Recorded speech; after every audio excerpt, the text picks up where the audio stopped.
Why the soil is red in Kenya? I heard people immediately answer it is because it has a lot of clay in it. But why clay is red? Clay is red because of the presence of iron oxides, particularly hematite. When iron in the clay comes into contact with oxygen, it undergoes a process similar to rusting, forming a reddish-brown compound that colors the clay. Kenya's soils often look reddish because they too contain a lot of iron oxides. Much of Kenya sits on old volcanic rocks and ash. When these rocks weather over time, they release minerals including iron. Kenya has experienced long periods of warm, wet tropical weather. In such climates, silica and many other minerals are leached, washed away, leaving behind iron and aluminium compounds. The iron in the soil reacts with oxygen and moisture, forming oxides such as hematite and goethite. Both oxides were used as pigments for cave paintings since prehistoric times. People call these pigments ochre. Ochre has different shades: yellow, red, purple and brown, the purple ochre being very rare. These minerals give soils their red, orange and yellow hues. In some places, especially central highlands, like around Nairobi, Rift Valley and western Kenya, the red soils are laterites. It's very old, highly weathered soils rich in iron and aluminium oxides. Tsavo area sits on ancient lava flows and volcanic rocks. It is drier than central Kenya. Less rainfall means less leaching of iron, so the oxides stay near the surface and concentrate, deepening the red hue. Because the land is open savanna with little vegetation cover, wind and animal activity, especially elephants, kick up fine red dust, which coats everything, even animals like the famous red elephants of Tsavo. Interesting fact, sand is yellow due to the presence of oxidized iron impurities too. Those impurities are embedded within sand's quartz crystals, or may be present in the surrounding minerals that mix with the sand grains. The weathering of parent rocks and subsequent processes like wind, rain and ocean currents break these minerals down, and the resulting iron-rich particles give the sand its characteristic yellow hue. Another interesting fact, Mars is red because its surface is covered in fine dust, also containing iron oxide, which is essentially rust. Like some people say, you didn't have to know it, but now since you know it, you won't forget it.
I remember once somebody asked me a strange question after they found out I've been to safari. Can one actually hunt animals on safari?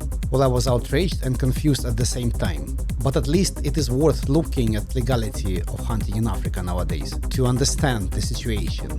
The short answer is yes, hunting is allowed in parts of Africa, but it depends on the country, the species and the type of hunting. Many African countries like South Africa, Namibia, Zimbabwe, Tanzania allow licensed trophy hunting under strict regulations. Hunters must buy permits for specific animals, often with quotas set annually to avoid overharvesting. Money from these permits can go to conservation efforts and local communities, though the effectiveness of this system varies. In rural areas, local communities may hunt certain animals for food. This is sometimes legal with the restrictions, but in other cases it may be considered poaching if it targets protected wildlife. Hunting endangered species like rhinos, elephants for ivory and pangolins is illegal but still happens. Poaching is a major conservation challenge across Africa. Botswana banned trophy hunting in 2014, but reopened it in 2019 under pressure from local communities. South Africa has a large game ranching industry and allows trophy hunting under license. The situation in Kenya is as following. Kenya banned all sport hunting in 1977, and it's still illegal today. Poaching in Kenya is a serious conservation and security issue, though the situation has improved compared to the crisis levels of the past. Main targets of poaching in Kenya: elephants, poached for ivory, especially during the 70s and 80s, when populations of elephants collapsed. Rhinos, targeted for their horns, which are extremely valuable on the black market, well, mainly thanks to China. Bushmeat hunting, like smaller antelopes, zebras and other wildlife, they are also illegally hunted for food or sale. In 1970s, 80s, Kenya lost tens of thousands of elephants and most of its rhinos to poachers. The government responded with a hunting ban in 1977 and later created strong anti-poaching units. In 1989, President Daniel Arap Moi famously burned a stockpile of ivory in Nairobi National Park, symbolizing Kenya's stance against ivory trade. Current situation: elephants. Poaching surged again around 2008-2013 due to high ivory demand in Asia. Since then, Kenya has stepped up enforcement and elephant poaching has declined significantly. Rhinos. Kenya has some of the last black rhinos in the world. They are heavily protected, but poaching still occurs at a smaller scale. Bushmeat. It is harder to control because it is widespread. Often it's driven by poverty and food insecurity in rural communities. What's driving the poaching? Well, first of all, high demand for ivory, mainly in Asia, and also rhino horn. It's used in traditional Chinese medicine. Also, poverty and unemployment in communities drive poaching. Corruption, weak governance in some parts of Africa also make enforcement challenging. People also sometimes come into conflict with wildlife. Farmers still sometimes kill wildlife to protect their crops and livestock. What are the responses for poaching in Kenya? Well, first of all, Kenya Wildlife Service. It runs armed anti-poaching patrols and intelligence operations. They also use drones, GPS tracking and aerial surveillance. By the way, consumer drones are banned in Kenya. If you want to bring a drone to Kenya, it will be taken away at customs. Anywhere in Kenya, drones are forbidden, not only in national parks. And they are very strict about it in airport. If they suspect you have a drone, you have to open all your bags, sometimes multiple times, as it happened to me, even though I didn't have any drone with me. Also, local people manage land and benefit from wildlife tourism. It gives them incentive to protect animals instead of poaching them. There are some public awareness campaigns in Kenya, for example, ivory burnings. In 2016 alone, Kenya destroyed over 100 tons of ivory. What are the challenges ahead? Well, poaching networks are linked to organized crime and smuggling routes, like narco cartels. High profits also keep fueling the trade. Climate change is an issue, and habitat loss. They put additional stress on wildlife, making populations more vulnerable. No doubts, Kenya's poaching problem greatly reduced from past decades, but it remains a persistent challenge that requires continued vigilance, strong enforcement, and community involvement to secure the future of its wildlife.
never replaced a flat tire in my life.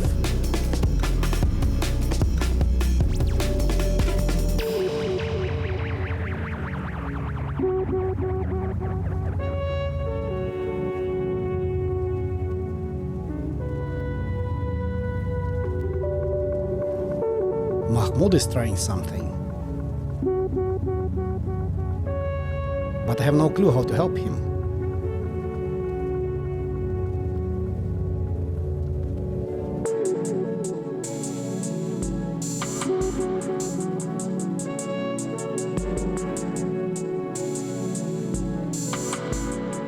Am I missing something? Am I supposed to help?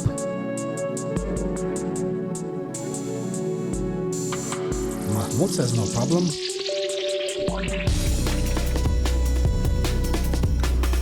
I suspect it's just him being polite.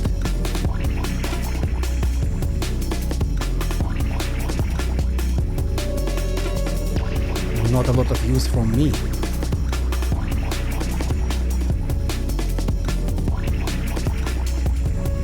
I feel a bit uncomfortable.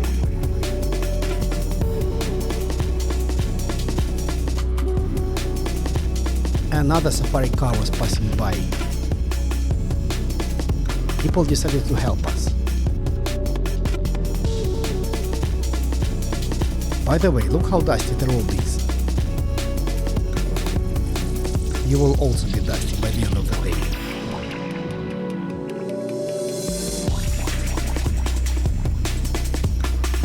It's me, helping.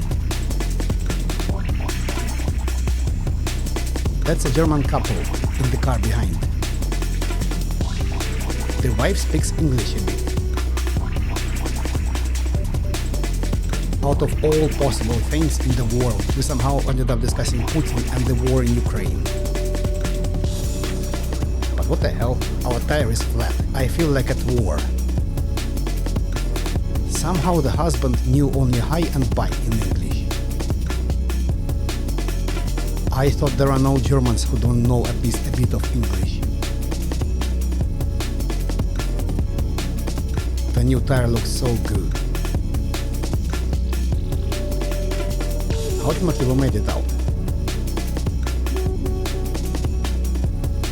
I tipped the local guys from another vehicle for help, even though it's not necessary.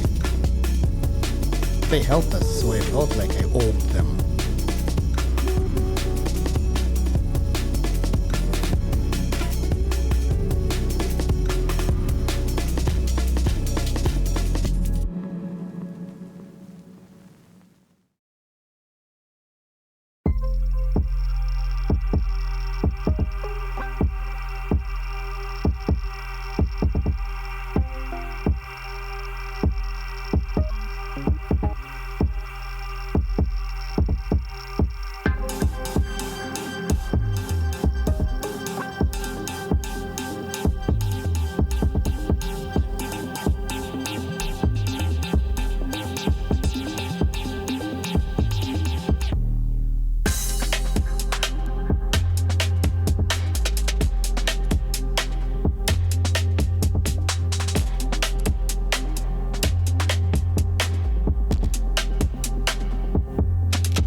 It's been a long and tiring day, but let me remind you, the road to Diani beach takes about 4 hours from here. Also, some road closures due to repairs are possible. As I mentioned in one of my videos before, national parks in Kenya are open every day from 6 a.m. to 6 p.m. You have to at least pre-plan how far would you go into the park. Otherwise, if you are late for the exit around 6 p.m, mind you, it may take some time for you to come back because the roads are not very good in parks. Well, if you are too late, you may be fined heavily by the park administration. It is animals' time in parks from 6 p.m. to 6 a.m. No humans are allowed at that time.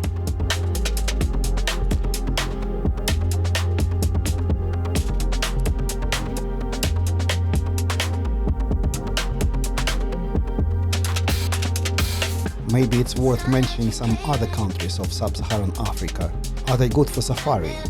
I will mention only some of them. Definitely you can find wildlife in any country. First of all, I'll mention gorillas separately. If you want to see a mountain gorilla, Uganda and Rwanda are usually go-to places. There is no gorilla in Kenya or Tanzania.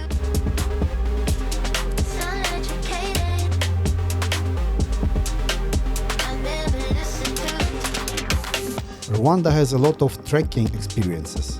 Aside from gorilla trekking, there is golden monkey trekking and chimpanzee trekking.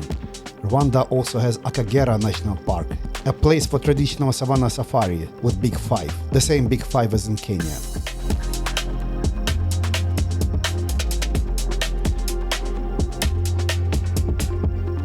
Uganda is very similar to Rwanda. Gorilla trekking, chimpanzee trekking and savanna safaris. It also has boat safaris, which is unique to Uganda. Tanzania is 1.6 times bigger than Kenya. The most iconic national park there is Serengeti. Masai Mara is the part of the same park, but on Kenya's side. So expect something similar to Masai Mara, but 10 times larger. Tanzania has less national parks than Kenya, but those national parks are bigger in Tanzania. The total area of national parks in Tanzania is 3 times as large as the total area of national parks in Kenya. Also, don't forget, Tanzania has Mount Kilimanjaro. On top of it, Zanzibar is a part of Tanzania. And if you like beach and ocean, visiting Zanzibar should be on your list. Historically, Sultanate of Zanzibar included Mombasa as well, so Mombasa resembles Zanzibar in some ways.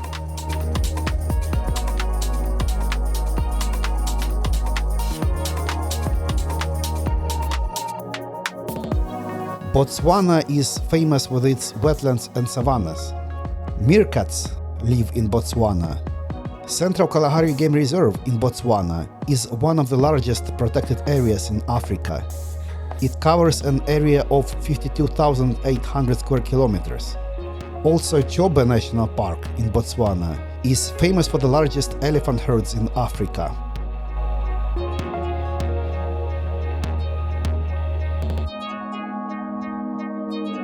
South Africa.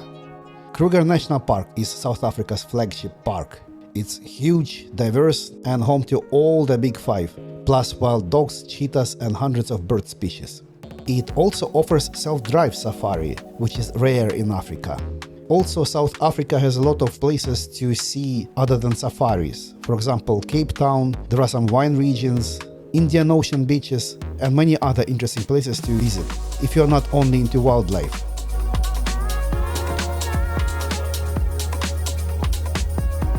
South Africa is more developed than all the countries I've just mentioned, so safaris in South Africa are considered to be family-friendly. Also, many of South Africa's parks are malaria-free, if you're worried about it.